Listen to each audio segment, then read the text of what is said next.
तो आज के इस कोट में श्रील प्रभुपाद कहते हैं कि आध्यात्मिक गुरु को कभी भी मर्त्य नहीं समझना चाहिए या बद्ध नहीं समझना चाहिए। वो सदैव मुक्त होते हैं और उस मुक्तावस्था में ही वो इतर जीवों को मार्गदर्शन करते हुए, उन पर कृपा करते हुए उनको भगवत भक्ति के पथ पर या भगवत साधना के पथ पर आगे प्रेरित कर सकते हैं। तो वो जो सिद्ध आध्यात्मिक गुरु है वो 3 प्रकार से सिद्धि प्राप्त करते। एक तो कृपा सिद्ध है। कृपा सिद्ध का अर्थ है, पहला है साधना सिद्ध। साधना सिद्ध का अर्थ है कि वो भगवान के प्रति अपनी साधना करके इतनी परफेक्ट साधना की है, अपने गुरु का आश्रय लिए, गुरु से कृपा प्राप्त किए, गुरु को संतुष्ट किए, इतनी अच्छी साधना की है कि वो सिद्ध हुए, उनमें वो सिद्धि आई, वो मुक्त हुए, वो सभी कर्म बंधनों से मुक्त हुए, शुद्ध भक्ति करने लगे।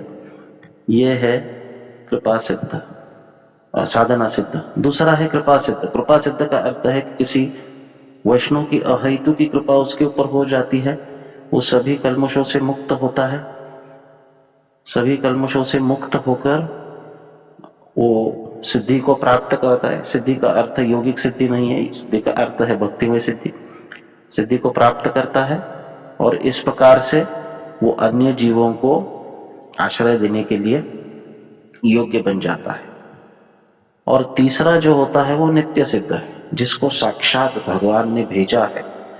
ऐसे जीव जो उनके मिशन को स्थापित करने के लिए यहाँ पर अवतरित होते हैं, वो कभी भी बद्ध नहीं होते। वो बद्ध हुए ही नहीं है तो फिर वो कृपा और साधना की अपेक्षा नहीं रखते हैं, वो तो हमेशा सिद्ध ही होते हैं। तो कृष्ण पृष्ठाय, भगवान के प्रेरित, भगवान के प्रेषित है और भगवान के प्रिय है, ऐसे जो भक्त है उनकी शरण ग्रहण करनी चाहिए, उनको गुरु के रूप में स्वीकार करना चाहिए और उनको हमेशा सिद्ध रूप में ही देखना चाहिए। चाहे वो जीवन की किसी भी अवस्था में हो,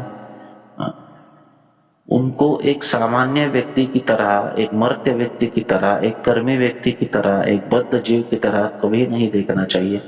अब इस भौतिक जगत में है तो उनके कार्यकलाप इस भौतिक जगत के अनुसार तो रहेंगे, वे भी एक शरीर धारण किए हैं तो उनके कार्यकलाप शरीर के अनुकूल तो रहेंगे, परंतु उनकी चेतना जो है वो सदैव भगवत भक्ति में स्थिर और स्थित रहती है।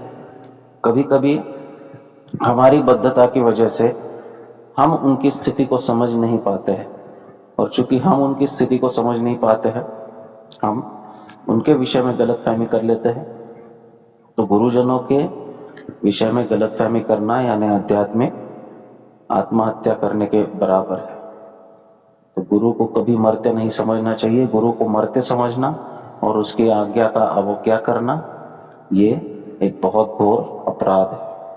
हरे कृष्ण।